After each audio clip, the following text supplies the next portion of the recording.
If you wanna have a good time, no more playing around, but now's the time to cross the line. Show me what's inside that soul, I'll let you feel mine. Come on, let's set our mind and bodies intertwined. You don't need to fall to the call, cause they said so. You don't need to fall to the call, cause they said so. You don't need to fall to the call, cause they said so. You don't need to fall to the call, cause they said so. Alright, so today we're going to take apart the doors. I had the DS18 set up, which sounds great, but I'm doing all Synergy now.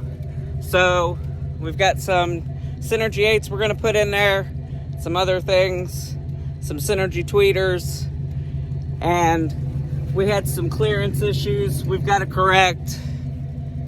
So yeah, that's what we're going to start today. Alright, so we're back. I got the door stripped apart. Jerry's got that door stripped apart. Got the Neo 10s out. The horns. And the horns and the tweeters. And the custom covers that we had made for them. All I got left to do is take the panel off. And, yeah, we're going to build new panels. It may take a while, but we'll keep you updated. Alright, guys, we are stripped bare. Both sides. Pod separated from the panel. They're going to need a lot of extra work to get them to fit. They're shallower 8s, so we shouldn't have any fitment issues that way. Maybe be able to make a thinner pod and get some extra clearance.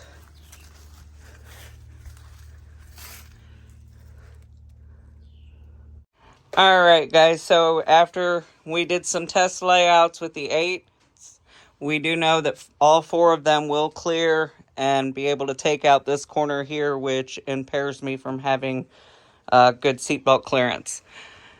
There is a huge mounting depth difference, which will allow for more narrow as well. 1 1/4. It's 1 1/4 inch difference. These are the Synergy 8s that I got. They are made in the US of A, out of Florida. He doesn't stock online.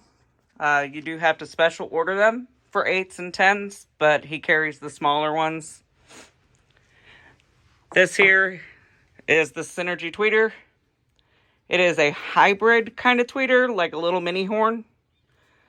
I have seen videos where I've heard these play, and they are clear. So I can't wait to get them in there. It's all engraved. They fit right in where the other one was. So, but they are neodymium. And yeah. Learning on repeat.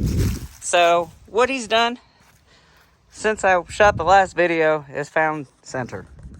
Now how you do that, you take 4 of the screw holes for the 8 or tweet or whatever you're working on.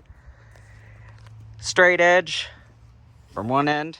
So what we are doing is putting the front pod on.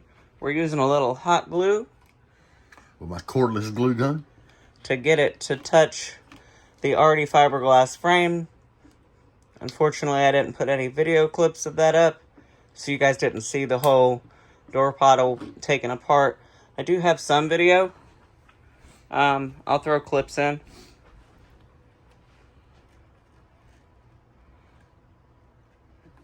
I have complete blonde moments when I'm operating this phone.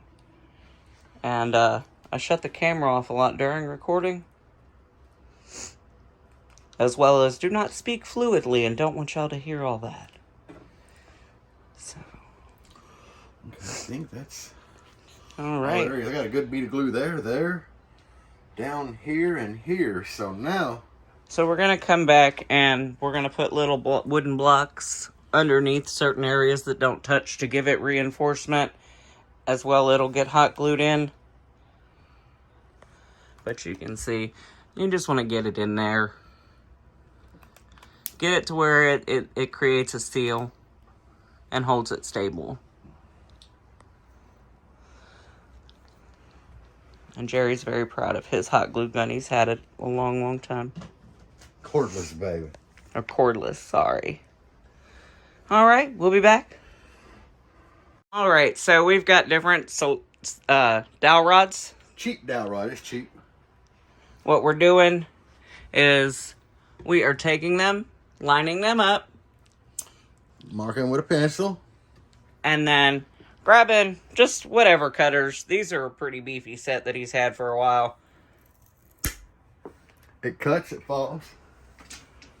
And then you just put it underneath there. Those are going to be hot glued in place as well. if it's a little big, you can always go back and just a hair of a trim. You could also use a little sander. But Or you can grinder it, whatever. whatever, yeah, it's... All right, here we go.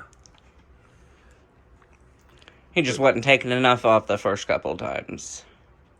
Put a little hot glue on that bad boy to stay in there. So we figured we'd just show you the next section of what we're doing while we're waiting on the hot glue gun to reheat. See that bad boy, it's in there good that time. We'll get you down and let you see. And this is just to hold everything firm while we stretch material over it. You can see there's another one.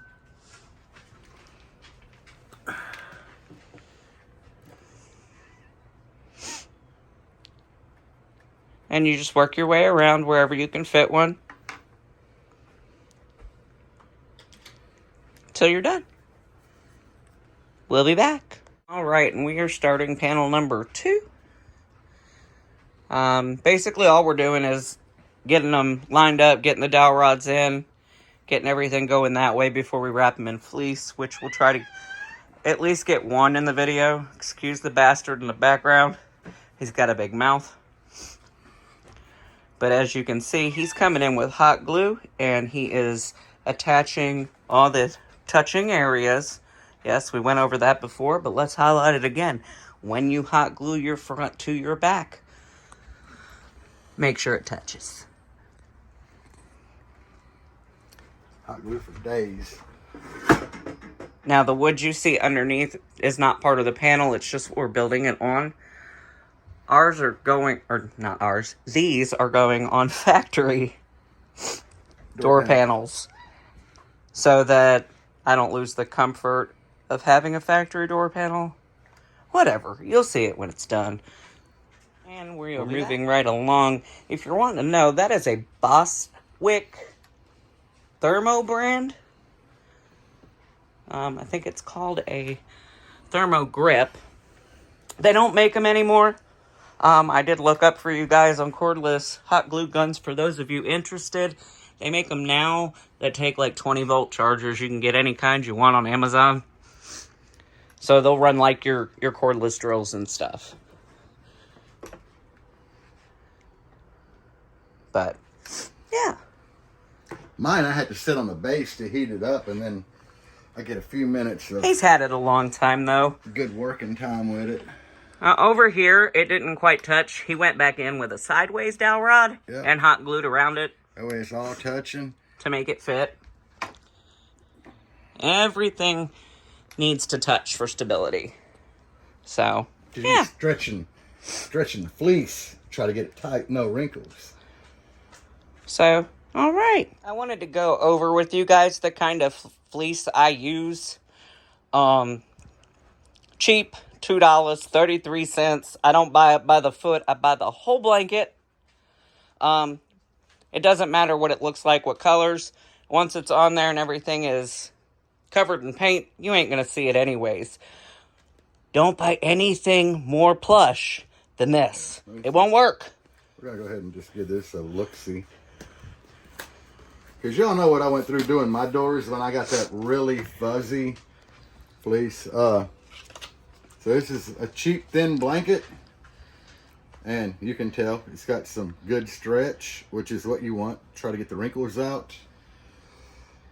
Not trying to take over and steal Deb's video. I'm just going to let y'all know. He's always stealing my videos. This part here, you know, we're going to have to fleece the front of this and pull it around. And these are more difficult to do than mine. Mine had a wood back. So I could just take the staple gun and staple the fleece down. This, you can't staple to this fiberglass backing, so I'm going to use some thin CA glue and the activator, which makes it cure really quick, and just start gluing the fleece like around this top section, and then try to pull it tight and glue and activate the, because you got to glue it down on here. You can't staple. That's all. Well, you guys, we're going to get started getting this fleece down. I'll try to come back after we get some of it down. If not, when we get it all down. So, all right. So we're outside taking a quick break. There he is back there taking his break. We are working inside today because it is cold and raining. Base reds. We're going to try this.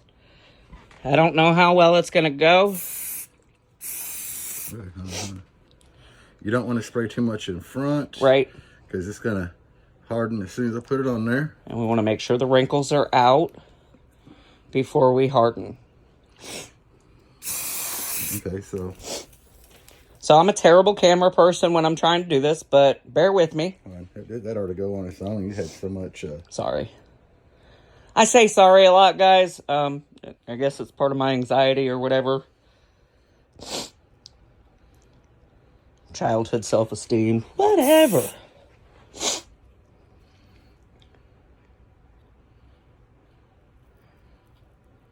Yeah, just try to get this glued to... You just want to tack it to where it's not wrinkly. And right here we just starting, so it's going to get really weird going around the corners and the top. So I'll be back when we get a little more done. It's really hard to do this at the same time, and I keep saying ums and ahs and whatnots. Whatnot. Now you sound like Parker the basshead. You only say whatnot. So I'll be when back. You are done tucking everything and everything is pulled tight and sealed down. We haven't trimmed the back off yet. You can see the nice roll. Good curvature. The way it goes around. This roll here is for my seatbelt to clear. It didn't roll on the last panel, so every time I closed my door it hit. Made it so hard to shut everything. But yeah, don't mind my hippy dippiness. I'll talk to you guys. So we are starting panel number 2. We've already got the fleece pulled. Flip the panel over so we can start gluing. Again, CA glue in thin. I'll be going back and spraying. This is what it'll look like when it's done. Hopefully. Hopefully. And yeah. Keep watching, or not. No, I wasn't going to shoot this part, but I really want you guys to see that you go on the edge of the fiberglass. Just a nice thin line, and that's all it's going to take to hold it in place if you do it right. Of course, it is thin CA glue, so it does spread out some. But, yeah. Time to have Jerry get out all the wrinkles. Oops. All right, so once you got everything tight and glued down, no wrinkles, all the excess will need to be trimmed off the back. We can see what the front looks like. But we will show you. Yep. This one as well turned out very smooth, no wrinkles. Yep. It's going to be a very nice panel when it's done. So keep watching. We'll show you the next steps. Next part of the process is fiberglass. Oh, mine's good. He said his was good. I was going back and touching stuff up and running out of fiberglass. Little area looked dry. Anyways.